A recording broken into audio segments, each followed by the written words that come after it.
Today we are taking a trip to the heart of Imo State, Nigeria, down to the legendary misty shores of Wata Lake, a place where the water holds ancient secrets, and the gods still answer when you call them. But remember, the gods don't just give gifts, they give tests. Let's get into it. In the golden red dust village of Wata, where the air constantly smelled of roasting yam and the heavy sweet scent of night-blooming jasmine, lived Motsi Obinna and his wife Lolo Neka. Motsi Obinna was a wealthy man. His barns were bursting, his compound was massive, but in his chest beat a deeply dissatisfied heart. He had 3 daughters, Chioma, Ngozi, and the eldest, Ebera. But you know how some of our traditional men behave. To Obinna, a house without a male heir was a house built on sand. Because of this, he treated his daughters like strangers, and a heavy, suffocating silence choked his home. One harmattan morning, Lolo Neka couldn't take the cold shoulder anymore.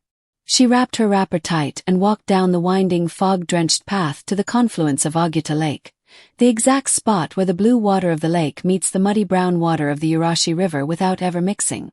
It's a place vibrating with raw, ancient magic. Neka fell to her knees in the damp mud, the cold seeping into her bones. "Great Ogbide, mother of the lake," she cried out, her voice cracking. "My husband looks at me like a barren field. Please give us a son to carry his name. Give me peace, God, I beg." The lake didn't just ripple. It violently churned. The smell of ancient ozone and crushed lotus flowers filled the air as a woman rose from the depths. Her skin was the color of polished obsidian, water cascading off her body like liquid glass. This was Ogbide, the lake goddess. She didn't look angry, but her eyes held the terrifying weight of an abyss. "I will not give you a son, Neka," the goddess's voice echoed, sounding like 2 heavy stones grinding together under deep water. "But I will give you a daughter, a child who will bring more power and glory to your bloodline than 10 sons combined. Kings will bow to her. But hear me well. Magic is a heavy crown, and beauty must be fiercely guarded by love." Neka ran home, her heart doing a massive bows in her chest. 9 months later, under the silvery light of a full moon, the village midwife let out a gasp that shook the room. The baby, whom they named Amara, didn't have the tight, dark coils of her sisters. Instead, a cascading waterfall of pure, silky white hair grew from her scalp, pulsating with a soft, blinding luminescence. She literally glowed in the dark. As Amara grew, the lore of the river goddess manifested. When Amara laughed, her hair shone so brightly it could light up a windowless room at midnight. When she was sick or sad, it faded to the dull, terrifying gray of a storm cloud. Suddenly Motsi Obinna caught sense. Male heir who? He realized his daughter was a walking, breathing lottery ticket. He became obsessively protective. "Amara, don't touch that broom. Don't fetch water, you will ruin your magic hair," he would shout. While Amara was kept on a pedestal, treated like a fragile porcelain doll, her sisters, Ebera, Chioma, and Ngozi, were subjected to brutal domestic labor. Their hands grew calloused, their backs ached from carrying firewood, and their skin baked in the sun. And inside their chests, a dark, venomous hatred began to brew. Whenever they complained, Obinna would shut them down. "They play. Your sister is a deity in human form. You are lucky to even breathe her oxygen." Walla Promax. The sisters couldn't take it. They knew Amara was naive and desperately craved their affection. So, one weekend when their parents traveled to a wherry for a title-taking ceremony, the sisters activated a wicked plot. "Amara," Ebera said, her voice dripping with fake, sugary sweetness, "we are sorry we've been moving like enemies. We want to show you a secret part of the lake. There are mythical orange lotus flowers there that smell like heaven, and the fish taste like sweet honey. Come with us." Amara's face lit up. Her hair blazed with a warm, joyful light. She didn't see Ebera wink at the others. She didn't notice the heavy, iron-tipped oars they hid under their wrappers. They rowed out into the dead center of Wata Lake, where the water is black, deep, and moves in violent, swirling currents. Suddenly the rowing stopped. The silence was deafening. save for the slapping of the water against the wood. "Where are the flowers, Ebera?" Amara asked, her glowing hair reflecting off the pitch-black water. Ebera stood up, rocking the boat dangerously. Her face twisted into a mask of pure demonic rage. "There are no flowers, you spoiled brat. We are sick of your name. We are sick of your glowing hair. If you disappear, our father will finally see us." Amara panicked. "What are you saying? I love you guys. Please, let's go home."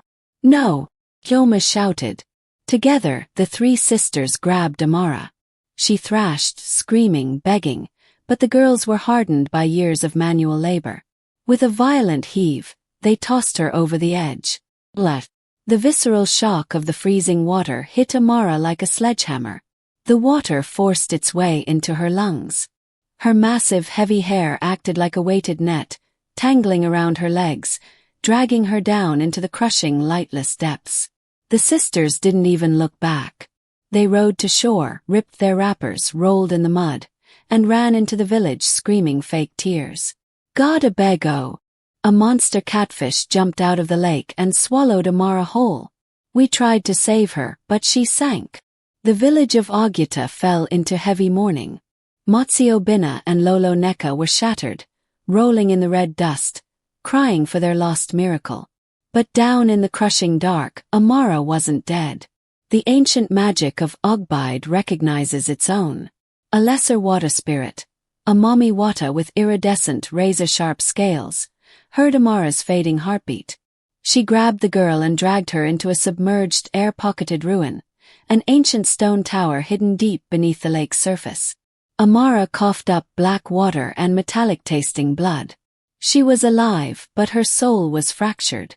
Her hair, once the brilliance of a star, had turned as black as soot. Traumatized and terrified of the surface world, she stayed in that cold, damp stone tower, eating only raw fish and kelp brought by the spirits.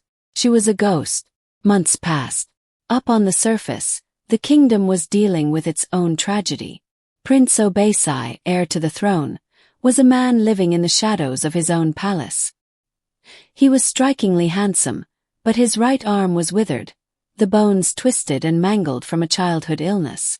He couldn't wield a machete or a spear. The palace elders whispered that a cripple could never rule. Sapa of the soul had hit him hard. Seeking peace, Obesai wandered the dense mangrove banks of Oguta Lake. As he sat in the damp earth, smelling the rich petrichor, he heard it. Voice.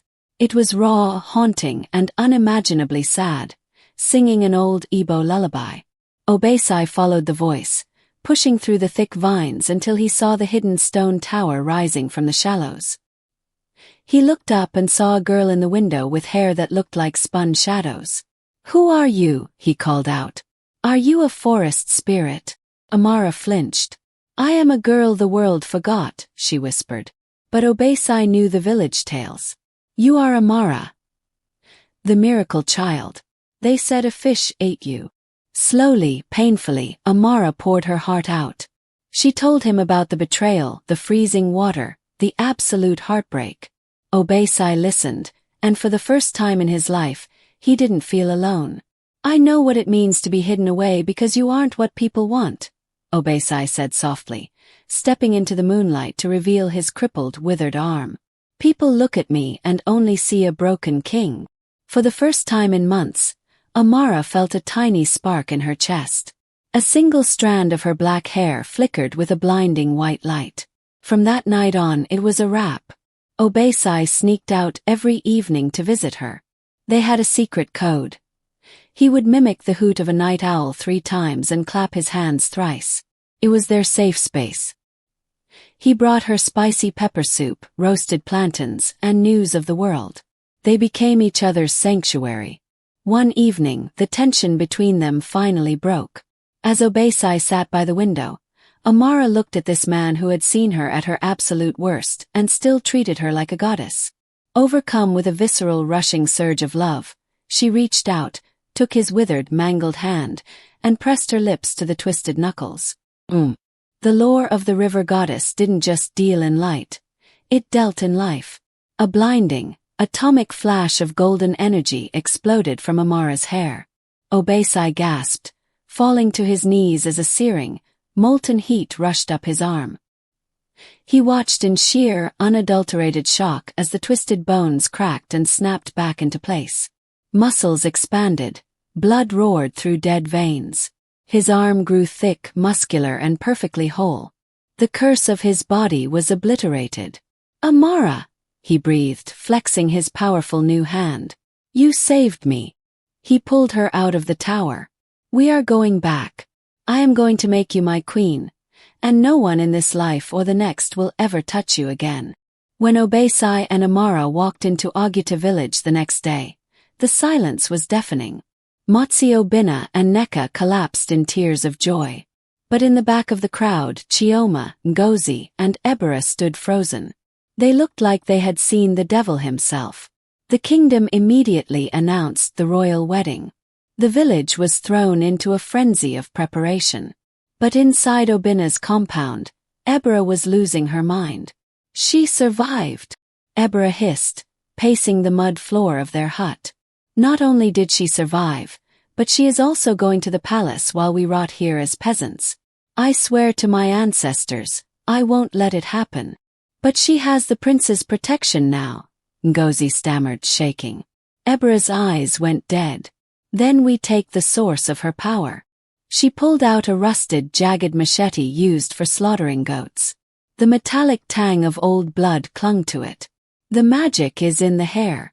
We scalp her, we ruin her beauty, and the prince will throw her into the streets." The night before the royal wedding, the palace was asleep. Amara lay in the royal guest chambers, her hair spread across the silk pillows, glowing softly like a halo. The sisters used a servant's entrance to bypass the guards. They crept into the room like assassins. Ebera raised the rusted blade, grabbed a massive fistful of the glowing white hair, and began to hack. Crunch, snip, Amara jolted awake with a blood-curdling shriek of pain. But here is the thing about ancient African magic. It has a defense mechanism. The power of Ogbide is not a toy to be disrespected. As the severed locks of white hair hit the marble floor, they didn't just lie there. The room plunged into an icy, unnatural cold. The trauma of the betrayal triggered a dark, catastrophic transformation in Amara. The remaining glowing white hair on her scalp violently morphed into a sickly, venomous, vibrant green. The strands grew thick and scaly. In seconds, hundreds of hissing, writhing, highly venomous green mamba snakes erupted from her skull. They bared their fangs, dripping acidic venom onto the floor. Ebera dropped the knife, stumbling backward. "Monster! You are a demon!" Amara looked in the vanity mirror and let out a scream that shattered the glass. The snakes hissed in perfect, terrifying harmony with her voice. Driven mad by the absolute heartbreak of being betrayed by her blood again, Amara turned her glowing, cursed eyes onto Ebera. "You have taken everything from me," she roared. The lore activated. A wave of magical absolute zero frost blasted from Amara's eyes. Ebera's scream froze in her windpipe. Her warm skin turned to a sickly blue, then crystallized into hard, unforgiving ice. Within 5 seconds, Ebera, the wicked mastermind, was nothing but a solid, frozen statue. Terrified of her own monstrous form, Amara didn't wait. She crashed through the glass window and vanished into the night, a writhing mass of snakes on her head, running back to the dark tunnel beneath the lake. "Let the earth swallow me," she prayed. The next morning it was pure bedlam. Prince Obesai kicked down the door to find a scene from a nightmare. Severed hair that had turned to ash, an ice statue of Ebera frozen in eternal terror, and Chioma and Ngozi cowering under the bed, babbling incoherently about Medusa-like monsters. Obesai didn't ask questions. He didn't care about the rumors. He sprinted out of the palace, riding straight for Oguta Lake. He plunged into the dark tunnel. "Amara! It's me, Obesai. Stay back!" A raspy demonic voice echoed off the damp stone. "I am a monster. If you look at me, the curse will turn you to ice. My sisters finally turned me into a nightmare." Obesai stepped into the pitch blackness. The terrifying chorus of 100 hissing snakes echoed in his ears. He saw 2 glowing green eyes in the dark. "Amara, listen to me," Obesai said, his voice as steady as a rock. "When I was a broken, crippled man, you didn't look at my twisted hand. You looked at my heart.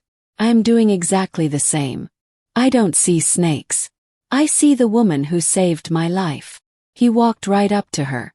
Amara squeezed her eyes shut, trying to cover her face as the mambas hissed inches from his face, ready to strike. Obesai didn't flinch. His love was too hot, too pure, for any ice curse to freeze. He gently pulled her hands away, leaned in, and planted a deep, fearless kiss on her forehead. The shockwave was atomic. A massive, concussive blast of golden light erupted from the cave, so bright it shook the ancient baobab trees on the surface. The venomous snakes dissolved into glittering sparks of light. The dark, scaly green melted away. In its place, Amara's hair cascaded down her back, no longer white, but a breathtaking, shimmering liquid gold, like the Nigerian sun setting over the lake.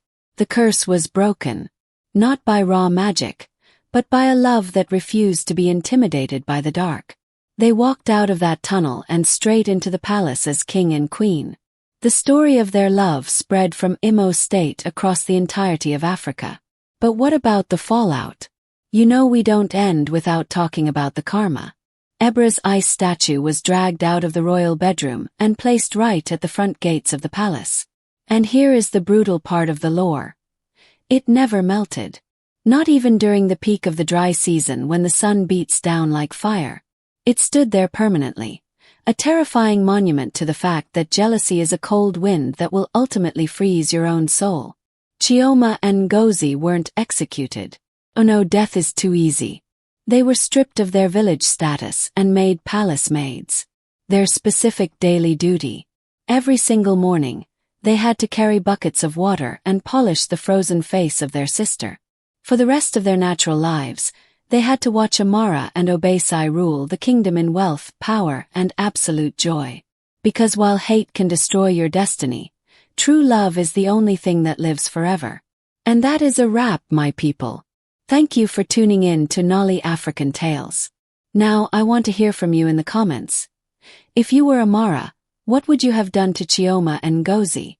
Would you have turned them into ice too, kept them as maids, or would you have actually forgiven them? Drop your answers down below.